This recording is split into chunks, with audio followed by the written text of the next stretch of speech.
Okay, thank you very much, Erwin Slezak, for inviting me and giving me a chance to talk a bit about our soil erosion map in Austria.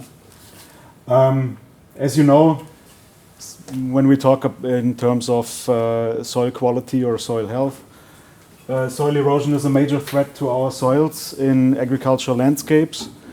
And, well, the best protection or the best mitigation for soil erosion is done by the farmers at their fields.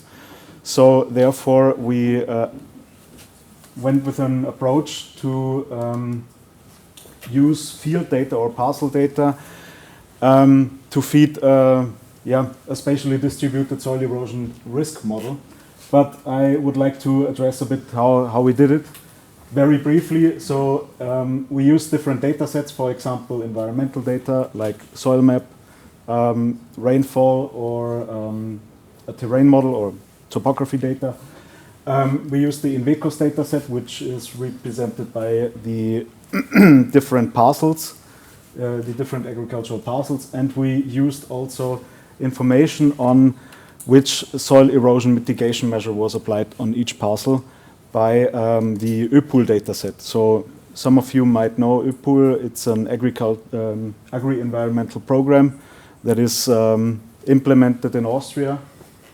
And within this program also distinct soil erosion risk mitigation measures are defined. And we also adopted some expert knowledge from the different regions on how different types of agricultural management is done, and about dates and dates, for example, for practices or soil management. We then did some data processing in order to calculate or compute some factors that are needed for the modeling process later on. So these are the R, K, L, S, and C factors. I will go to that in a later slide. And we also integrated this parcel-based information about agricultural management. After that, we did this modeling with the RESLE, which means the Revised Universal Soil Loss Equation. Some of you might know this model. It is frequently adopted or applied by different nations or even on European level in order to produce these kind of soil erosion risk maps. And after that, we analyzed the results of this modeling process in order to get information about regional hotspots. So where are our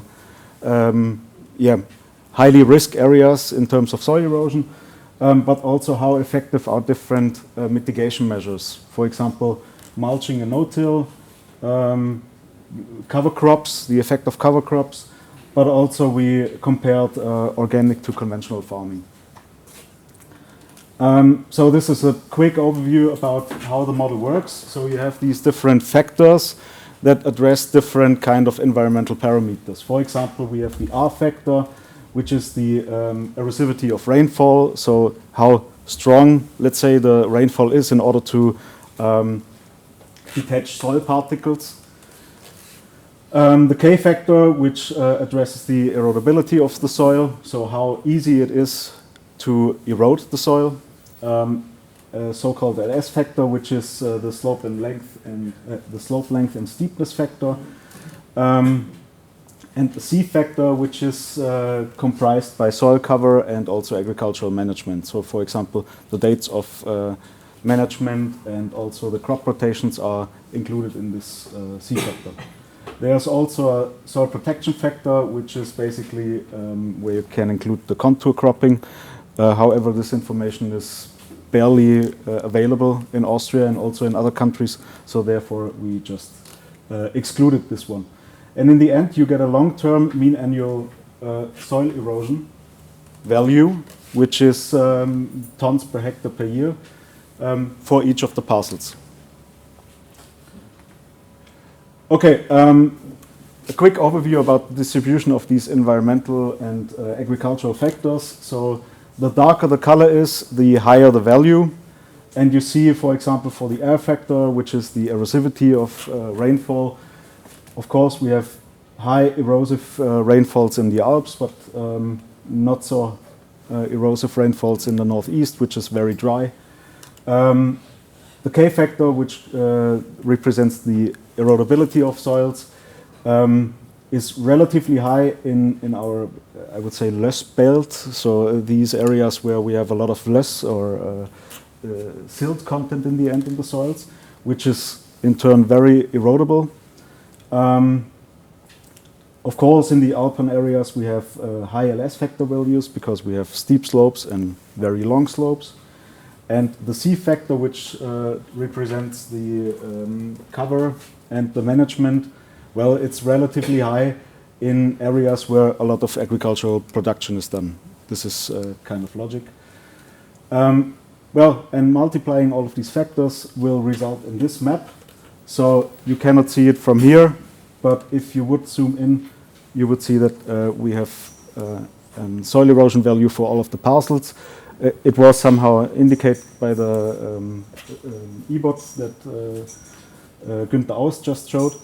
And as you can see here, so again, this is obviously not the borders of the federal states, but these are the borders of the main agricultural production zones. I think Walter Wenzel mentioned them in his talk. And as you can see, the alpine footlands, pre-alpine footlands, and also the northeastern lowlands have quite of high soil erosion risk in Austria. But also the southeastern part, so Styria, where we also have a lot of, well, erodible soils, but also not so beneficial crop rotations. Okay, just some numbers. To be honest, I'm not so much a fan of mean values for an entire nation, but they are published in order to compare it with other countries. So for agricultural land, we have 2.9 tons per hectare per year. But dividing it into grassland and cropland, we have 0.8 in grassland and around about 5.8 tons per hectare per year for all cropland areas in Austria. Well, comparing it a bit conventional and organic, I don't want to put them against each other. It's just a comparison because we have quite of different crop rotations between organic and conventionally farmed parcels. Well, so interestingly, in order to give you an idea about the dimension of our map, we modeled round about 1.3 million hectares of agricultural land, of cropland. So round about 1 million hectares are conventional, round about 0.2 million hectares are organic. And well, we compared also if there are some or how many IPUL measures are applied on these fields. As you can see, there are not so much difference here. What is interesting, the part of erosion-prone crops is relatively high in conventionally farmed parcels. So erosion-prone crops are, for example, maize, potatoes, and so on. Organic for organic farms or organic parcels, there are not so much erosion-prone crops. Also very quick here, the participation in certain IPUL soil erosion risk mitigation measures. So, for example, mulching and no-till, we have around about 9% of parcels that are applying this. The cover crops is around about 17%. I have to say we did the modeling for the years 2016 and 2018. These are the values for 2016, so they are a bit older. And the share of these IPUL measures increased. So yeah, one thing that I would like to address now and maybe later as well a bit is a threshold that we considered as not tolerable soil loss, which is 11 tons per hectare per year. So from where does this come from? It's a value that is published or suggested, let's say, by the United States Department of Agriculture, who did a lot of publications and measurements on this. This is also adopted by the European Union as so-called severe erosion. And we had a look on how many parcels are above this threshold. And it's about 16%, so 1/6 of all the parcels in Austria are above this threshold. And which of those are applying mulching and no-till and cover crops? And if you compare it with the other slide, you see that those areas that are particularly threatened by soil erosion do not really, or let's say apply less mitigation measures in the ÖPUL. Summarizing this a bit, how effective are these ÖPUL measures? So we somehow estimated that the current effectivity of the ÖPUL measures applied for the year 2016 and 18 are about 5% or 3% respectively if we talk about mulching, no-till and cover crops. But the potential, however, if all or more of the parcels would apply it, it would be 30% and 10%. This is very quick. It's about the accuracy of the map. We also had to do it in comparing a bit our soil erosion modeling with measured data. Unfortunately, in Austria, we do not have so many soil monitoring stations, or not soil monitoring, soil erosion monitoring stations. So we have 3 of them, which are all in Lower Austria, and we compared the measured data with our model, and this is this one-to-one line, and you see they are somehow in relationship to each other.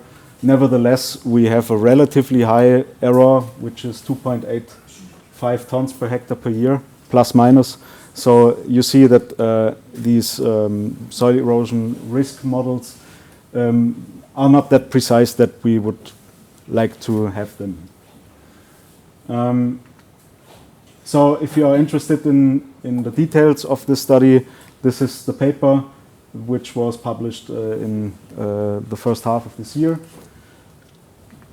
What I would like to do also is to compare a bit with other risk maps, especially with the EU soil erosion risk map, which is a base for, let's say, different indicators for I missed the word, sorry, for regulation and for policy in different nations.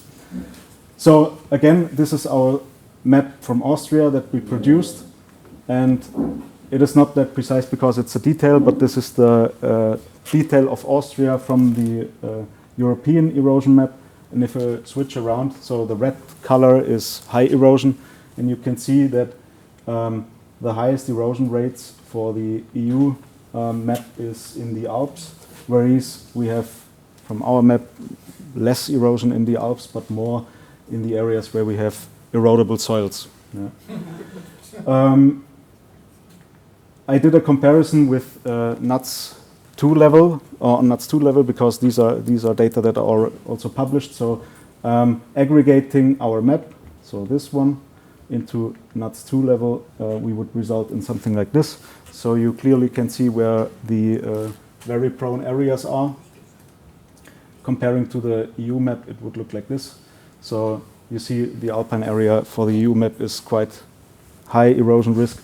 So, well, with this, I would conclude, and I would like to address some points. It is not that I would like to say our map is the best and the EU map is not so good or worse. It strongly depends on the data that you, with which you feed the model. This is very important. So I would say that for more reliable erosion risk maps, that can function for policy support, because we produce these maps not just because they are very colorful, but so that they can be used by policymakers, by decision makers, and so on. So in order to function for policy support, we need standardized modeling procedures. So even though people are applying the same model, they do it in different ways, they use different data sets, and therefore you result in very different colorful maps. We need more detailed spatially distributed data on soils and agricultural management. So the data sets used on European level are not so detailed that we are using in Austria, which is obvious because the JRC does not have these kind of data, and we are very lucky to have these data on national basis. Moreover, we should focus more on ground truth data, which is very important. So what I mean with this is erosion monitoring data, and this goes a bit also in the direction of this soil monitoring directive, because soil erosion is also an indicator within this directive. And there is this arbitrary threshold, which I would like to also address later. But in order to get more reliable maps, I think we should put more effort in monitoring and see what is really going on the fields. And we have to work together with the farmers, because the farmers are the ones that, that really can mitigate soil erosion. And if we produce these kind of maps that are very colorful and they give some indication on how severe erosion is, but in the end the farmers have to translate it into real measures. And therefore they should be very reliable. And in order to do so, we need monitoring data. And the last point that I would like to mention is this is this arbitrary threshold that we have now of these 2 tons per hectare per year. So we need to go towards regionally adapted thresholds that are based on the balance of soil formation and soil erosion. So we chose now the 11 tons per hectare per year threshold because it's published, it's established also. Now this is set down to 2 tons per hectare per year. The reason for that is because they want to have a balance for soil formation and soil erosion. However, I mean, all of you are firm with soil, and you know that soils are very different. The soil formations can be very different, and so can be the soil erosion. So therefore, if we want really to go to a balance, we need more measurements, not only for soil erosion, but also for soil formation and information how productive the soil is still after some certain threats. And not just putting some arbitrary thresholds like 2 tons, 11 tons, whatever tons, to give policymakers some hints. Okay, with this, I would like to thank you for your attention.